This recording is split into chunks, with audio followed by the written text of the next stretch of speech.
Bang, ini berapaan? Oh, yang itu 125.000 aja. Oh, sebentar ya, saya beli dulu.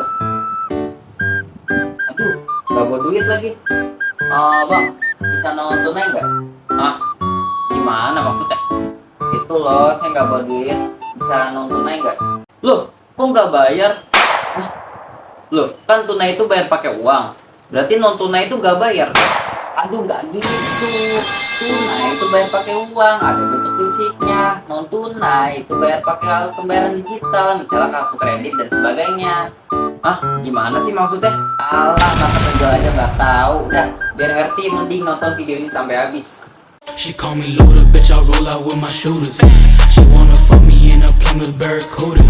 I got my gun out, yeah, she know I'm finna shoot 'em. I make my options disappear like the burn. Assalamualaikum warahmatullahi wabarakatuh. Perkenalkan, kami dari kelompok 5 ingin mempresentasikan tentang pembayaran non tunai. Sebelumnya perkenalkan saya, nama saya Raka. Nama saya Muhammad Atta Rasyid yang akan membacakan tentang jenis-jenis pembayaran non tunai. Lalu nama saya Wahid Mufti yang akan menjelaskan tentang sistem sejarah pembayaran non tunai. Saya Tidra Nisa yang akan membacakan pengertian pembayaran non tunai. Saya Tidra Nisa yang akan menyampaikan pengumuman pembayaran non tunai. Saya Nini Fatia yang ingin menyampaikan pelanggahan pembayaran non tunai. Nama saya Delia akan membacakan proses transaksi non tunai. Baik, untuk yang pertama saya akan menjelaskan tentang sejarah pembayaran uang non tunai. Tapi sebelum kita bahas sejarah non tunai, kita akan menceritakan dulu sejarah sebelum adanya uang. Nah, yang pertama itu sebelumnya ada uang, itu ada yang namanya sistem barter, yaitu bertukar barang. Jadi saat kita ingin membeli barang atau sesuatu, kita harus menggunakan sistem pertukaran. Misalnya kita ingin beli tas, beli buku, kita harus menukar dengan barang lain yang kita punya, misalnya pensil atau buku gitu, dan sebagainya. Lalu yang kedua ada uang logam dan kertas. Itu muncul pada sekitar 600 sebelum Masehi sampai 1600 Masehi. Nah, bangsa Lydia yang disebut sekarang Turki itu memperkenalkan uang logam sekitar 600 sebelum Masehi. Nah, Tiongkok mulai menggunakan uang kertas pada abad ke-7 Masehi di bawah dinasti Tang. Pada abad ke-17, bank mulai menerbitkan uang kertas sebagai alat pembayaran. Nah, lalu yang ketiga ada cek dan giro. Ini muncul pada abad ke-17 sampai ke-20. Cek pertama kali digunakan di Eropa pada abad ke-17 sebagai bentuk pembayaran non tunai. Nah, disinilah pembayaran uang non tunai pertama kali digunakan. Nah, giro mulai populer pada abad ke-19 sebagai metode pembayaran yang dilakukan melalui bank tanpa bentuk uang fisik. Nah, lalu yang keempat ada kartu kredit dan kartu debit. Nah, ini yang sampai sekarang masih digunakan, teman-teman. Nah, ini muncul pada abad ke-20. Nah, pada tahun 1946, kartu kredit pertama kali diperkenalkan oleh Chartier, sebuah sistem pembayaran yang diperkenalkan oleh John Wiggins, seorang bankir di Amerika Serikat. Lalu 1950, Diners Club meluncurkan kartu pembayaran untuk keanggotaan eksklusif. Lalu 1958, American Express dan Bank of America meluncurkan kartu kredit yang lebih luas jangkauannya. Lalu 1970-an, kartu debit mulai dikembangkan sebagai alternatif kartu kredit dan masih digunakan sampai saat ini. Yang kedua ada pengertian pembayaran non tunai. Akibat ketidaknyamanan dan inefisiensi memakai uang kartal, Bank Indonesia berinisiatif dan terus mendorong untuk membangun masyarakat yang terbiasa memakai alat pembayaran non tunai atau less cash society.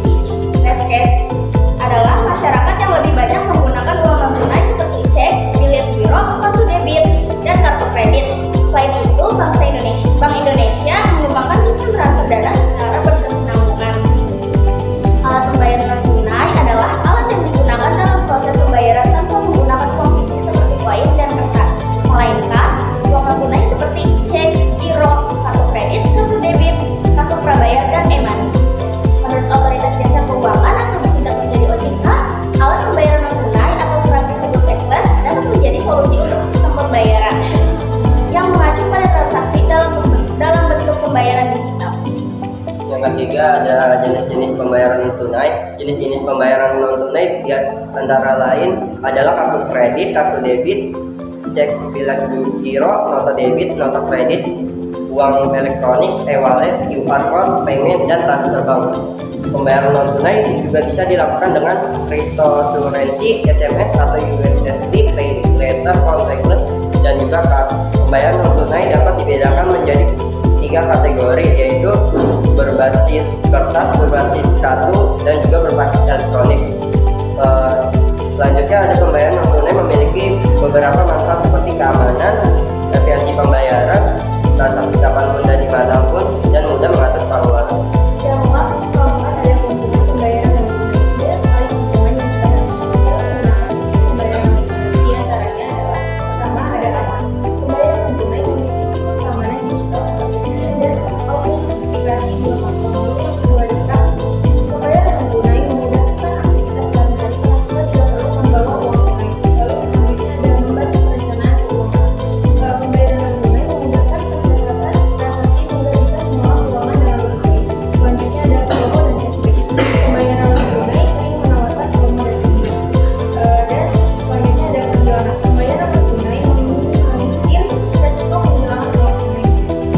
bisa jadi tidak tersedia di semua tempat. Yang ketiga, biaya interaksi. Beberapa penyedia layanan mengenakan biaya interaksi transaksi yang bisa menambah beban bagi pengguna. Yang keempat, ada kesalahan sistem. Kemungkinan terjadi kesalahan teknis seperti gangguan sistem atau kesalahan dalam proses transaksi. Yang kelima, keterbatasan akses. Tidak semua orang memiliki akses ke rekening bank atau perangkat yang diperlukan untuk melakukan pembayaran tunai. Yang keenam, kesulitan pengelolaan anggaran. Penggunaan bisa kehilangan jejak pengeluaran karena transaksi yang tidak terlihat secara fisik. Yang ketujuh, isu privasi. Penggunaan pembayaran tunai dapat mengakibatkan pelacakan transaksi yang mungkin tidak disukai oleh sebagian orang. Yang ke-8, meski ada banyak orang berhubungan penting untuk mempertimbangkan kelemahan ini dalam menggunakan sistem pembayaran. Proses transaksi non tunai adalah proses pembayaran atau transfer dana yang tidak melibatkan uang tunai secara langsung. Berikut adalah langkah-langkah umum dalam proses transaksi non tunai. Pemilihan metode pembayaran. Pembeli memilih metode pembayaran non tunai seperti kartu kredit, kartu debit, dompet digital, transfer bank atau layanan pembayaran online. Verifikasi identitas dan dana pembayaran. Sistem atau penyediaan layanan akan memverifikasi identitas dan dana pembayaran yang diberikan seperti nomor kartu atau akun pengguna pada platform pembayaran digital. Pengisian jumlah pembayar pembelian, pengisi jumlah uang yang akan dibayar sesuai dengan transaksi yang dilakukan, apakah itu pembelian barang jasa atau pembayaran tagihan, atau transaksi pembayaran pembelian atau transaksi tersebut dalam basis kartu kredit atau debit. Transaksi ini biasanya melibatkan memasukkan PIN atau menggunakan aplikasi biometrik seperti sidik jari atau mengenalkan wajah pada dompet digital. Pembeli mungkin diminta untuk memasukkan PIN atau menggunakan metode otentikasi lain. Proses transfer dana. Setelah transfer diberikan dana akan diberikan pembayaran dari pembayaran yang menghubungi, misalnya dari kartu kredit, dompet atau bank yang terkait dalam transaksi dompet digital. Proses ini biayanya melibatkan transfer dana antara atau menggunakan penyedia layanan memberikan dan elektronik. Setelah transaksi selesai, pembeli dan penjual biasanya menerima pemberitahuan atau konsep baik dalam bentuk digital, email atau pesan teks. Ini menandakan bahwa pembayaran telah berhasil dilakukan. Menyelesaikan transaksi. Setelah membayarkan transaksi dianggap selesai, pembeli mendapatkan barang atau jasa yang dibayar dan dana akan dipindahkan ke rekening atau akun penjual. Sekian presentasi dari kelompok kami tentang sistem pembayaran non tunai. Kurang lebihnya mohon maaf. Wabillahi taufiq wal hidayah. Wassalamualaikum warahmatullahi wabarakatuh.